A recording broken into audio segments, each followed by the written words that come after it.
Joining me right now is South Carolina Senator Lindsey Graham, the Senate Judiciary Chairman, who has promised a deep dive on FISA abuse. The senator also sits on the Appropriations, Foreign Relations, and Budget Committees. And, Senator, it is good to see you this morning. Thanks so much.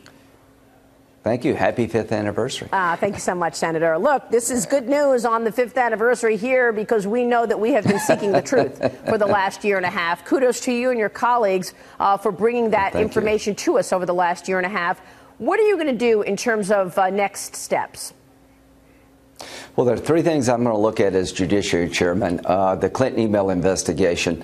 Why did Comey take over the investigation? I'd like to talk to Lynch and Comey. I'd like to find out whether or not they basically were in the tank for Clinton and gave her a pass.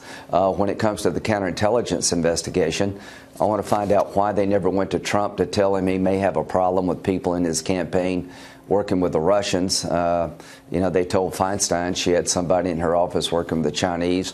Why didn't they do that with Trump? And the last thing is the FISA warrant. How could this document, the dossier, be used to get a warrant against an American citizen 4 times and is still unverified to this day? Yeah, it's interesting because we have covered the fact that there were 2 investigations going on at the same time, the so-called Trump collusion and the Hillary Clinton investigation into her emails. But based on the Lisa Page testimony that was released a couple of weeks ago by Doug Collins over in the House, she said that they got word at the FBI that the DOJ was not going to press charges. So even before an interview with Hillary Clinton, even before the exoneration letter that Jim Comey wrote, they were told, don't even go there in terms of gross negligence, right? Yeah, so it seems to me that she was interviewed not under oath. She had a couple of her staff people with her. People in her campaign were given immunity without anything in return. Nobody in the Clinton email investigation went to jail for lying about the process because there was no process. And I know Bill Barr pretty well, and he's pretty upset about the way all this was handled. And I don't know if he's going to have a special prosecutor to look at the probability of criminal misbehavior. I'm going to look at what happened from an oversight role, but I hope there's a special counsel appointed to look at DOJ corruption and political bias, because Mueller did his job against Trump. Nobody's really looked at the Clinton campaign, the FISA warrant abuse, or the counterintelligence investigation for criminality yet, and somebody should. So could an investigation into Hillary Clinton be reopened at this point then? I'm not so much worried about retrying her, but I want to make sure that the public understands that she got away with something they wouldn't get away with. Right. I think it's important to understand that political bias probably drove the Clinton outcome, not the facts. I really don't believe that Comey just took over the investigation from Lynch based on a tarmac meeting. I just want the American public to know that the standard used against Clinton is an outlier. It's not the way business is done. And why did they choose that path? I think they had a political bias. They wanted Clinton to win, Trump to lose. And here's the point. How could she win if the Department of Justice indicted her? I think that's what drove the decision not to indict. They wanted her to win. Well, I mean, you would think that William Barr, as the new Attorney General, wants America to trust that the FBI and the DOJ are not getting politics involved in their investigations, that it's actually based on the rule of law. Do you think as a result of that, he will seek this truth? Yeah, I know he will seek this truth. And my job is to find out how the system got off track, to provide oversight. Do we need to rewrite the FISA laws to make sure this never happens again? Do we need to have congressional rules about counterintelligence investigations of presidential campaigns? But somebody needs to look at the behavior and see if they violated the law. Like Mueller looked at the Trump campaign extensively. Nobody has taken a look at the other side. And I hope Bill Barr will either appoint a special counsel to do that or do it himself, because it's important that both campaigns be looked at, not just one. I mean, you've already delivered a ton of testimony and evidence for the Attorney General to look at. You have also told us in the last several weeks that you're going to be asking the people who signed the warrant to spy on Carter Page to testify. When are you going to be announcing that? Well, May 1st, Barr is going to bring the Mueller report over. And to all these people who believe that somehow the summary given by Attorney General Barr is inaccurate, that's ridiculous. Do you think Bill Barr would risk his entire life's reputation by putting out a summary of a 400-page report that didn't get it right? The conclusions are there was no collusion, there was no obstruction, and we'll see the whole report redacted for classified information and grand jury testimony May the 1st. And after that, I'm going to turn toward looking at the counterintelligence investigation, how the Clinton email investigation was handled, and FISA abuse. So what about the full report? Do you think he should release the full report? Because the last time I checked, our judicial system wasn't such that we say, oh, we've investigated you for 2 years and we're deciding no charges. But by the way, what you did here looked really shady, and what you did there got us stuck on a couple of things. I mean, it's either indictment or no indictment, charges or no charges. But what do you think about releasing the full report? Well, Comey violated that principle by saying, we didn't find evidence of she was extremely careless but not criminally liable for the Clinton email debacle. So what I want to do, this has been 2 years, $25 million. I want to protect grand jury testimony, protect classified information, right, but I want the public to see the underlying document. This has been a cloud over President Trump for 2 years. That cloud has been removed, and I want people to see why Barr concluded what he did and why Mueller concluded what he did. Senator, you were actually with the president a week ago when the report had just been released to the Congress, the summary from the AG. What was the president's mood? Were you guys talking about it? Well, he was very pleased that everything he'd been saying for 2 years proved to be right. If you know President Trump, and I've got to know him pretty well, there is no way he sat down with the Russians and came up with a plan and followed it. He doesn't come up with he doesn't collude with his own government. So this whole thing was ridiculous if you know the president, and it's proven to be ridiculous. And I told him about 1,000 times, there's one person that can clear you of this, and it's Mueller. And I want people to understand that Mr. Mueller for 2 years looked at this very hard. He came out with the conclusion there was no collusion.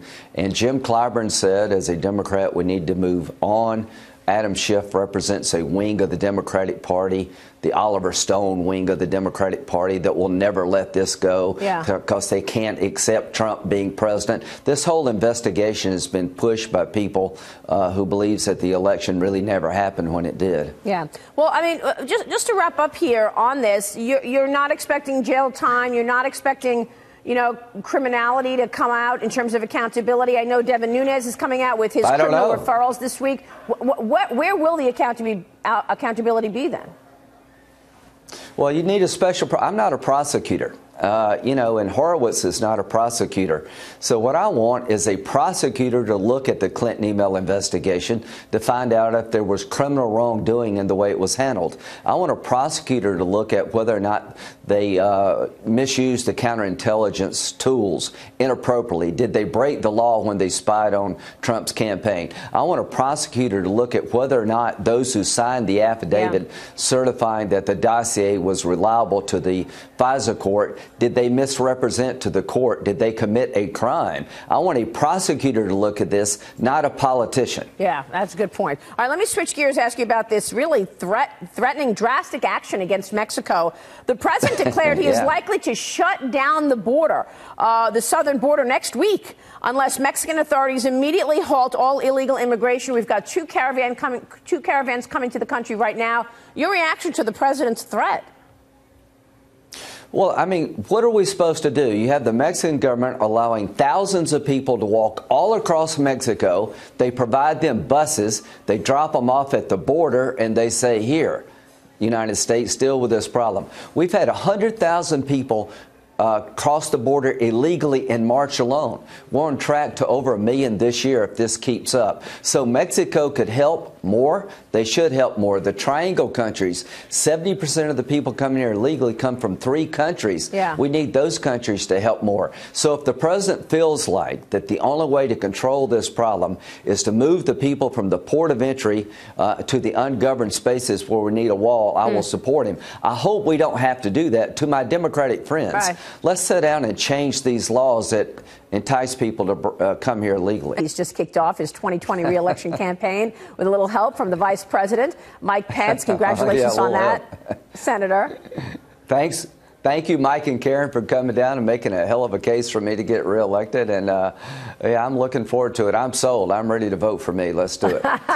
Well, you got a lot of fans out there. Now, I know that health care is obviously one of the most important issues in terms of your reelection, in terms of the president's reelection. And the president this week said that the Republican Party is going to become the party of health care. I don't know if everybody agrees with that, because you got to have a plan. Do you think the Republicans have a plan?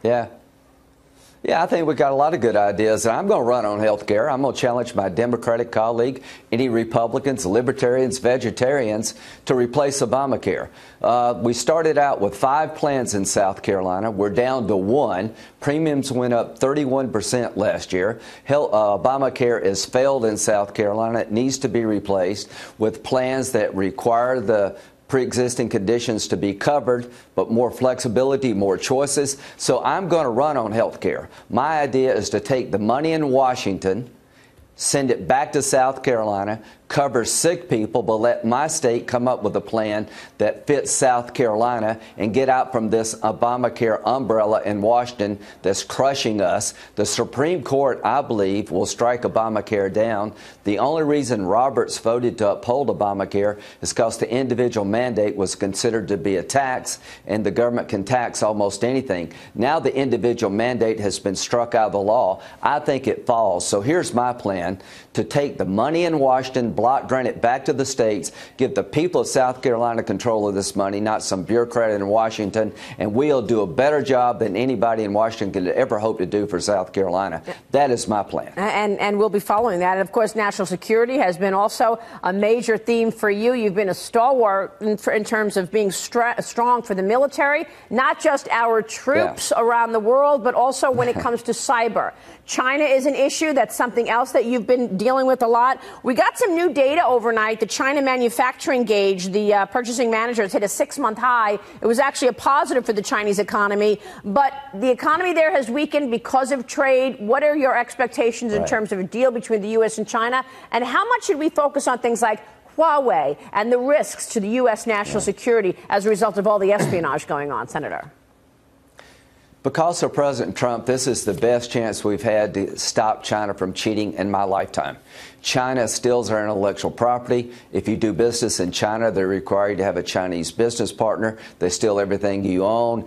They have state-run enterprises that no business in South Carolina can compete with the government of China. So Trump has decided to take China on. Their economy has been crippled because of these tariffs. We will get a great deal, or we will have no deal at all. Somebody needs to bring China to heel. Somebody needs to make them play fair. And I'm standing behind President Trump. When it comes to China, you've got to experience some pain to make them stop cheating us. So in terms of the 5G movement here, Huawei, to our European friends, if you go into a Chinese 5G network, you're going to have a hard time doing business with the American economy and the American national security infrastructure, because it will become a spy platform. So President Trump's done 2 things. He's put the world on notice.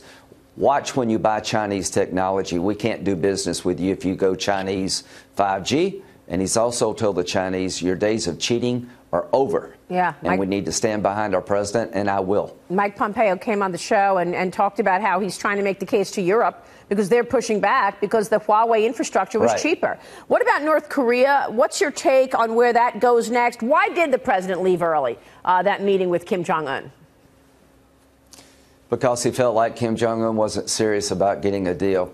You got to be willing to walk if you ever want to get a good outcome. Nobody's had North Korea in the spot we have today because President Trump got North Korea's attention because he pushed back hard. He told them in no uncertain terms, you're going to give up your nuclear weapons and your missiles that can hit America, but I'm willing to give you a great deal in return. We're talking to North Korea from a position of strength. He walked away, and I would suggest to the North Koreans, to the Chinese, and to the Japanese and South Koreans that you help President Trump find a way to end this. Make sure that North Korea gives up their nuclear weapons, their missile technology that can threaten an American homeland. In return, provide security and prosperity in North Korea. Everybody before Trump talked a lot and did nothing. For the first time, we finally got North Korea's attention, and China needs to help us. All of these issues are front and center for you in your reelection campaign. What are your priorities beyond that it feels like you're up against the Democrat platform that in many ways is looking more and more socialist, whether it's Medicare for all, Green New Deal, big federal programs that are running people's lives. Medicare for all means Medicare for nobody. Can you imagine finally getting on Medicare after waiting all these years, and Bernie Sanders invites 80 million of his closest friends to join you? You know, that will collapse Medicare as we know it. It will be inferior health care. My goal is to run on the idea that we should take the Obamacare dollars, block grant them back to the states, make sure that sick people are covered, and allow states to figure this out, have innovation at the state level, because nobody's ever going to figure anything out in Washington. When it comes to the tax code, keep taxes down. Do not destroy the economy by trying to help the environment. The Green New Deal will never protect the environment because it destroys the economy. That will be the end of the American economy. My goal is to put as many conservative judges on the court as possible. President Trump's greatest legacy will be reshaping the court. My goal is to stand behind the president to rebuild the military, stand up to China, put Iran in a box, destroy ISIS, and stand by our friends like Israel. I've got a very specific agenda, and it includes health care. All right. It's a tall order, Senator. We'll be watching. Thanks so much for joining us this morning. Thank you. Senator Lindsey Graham.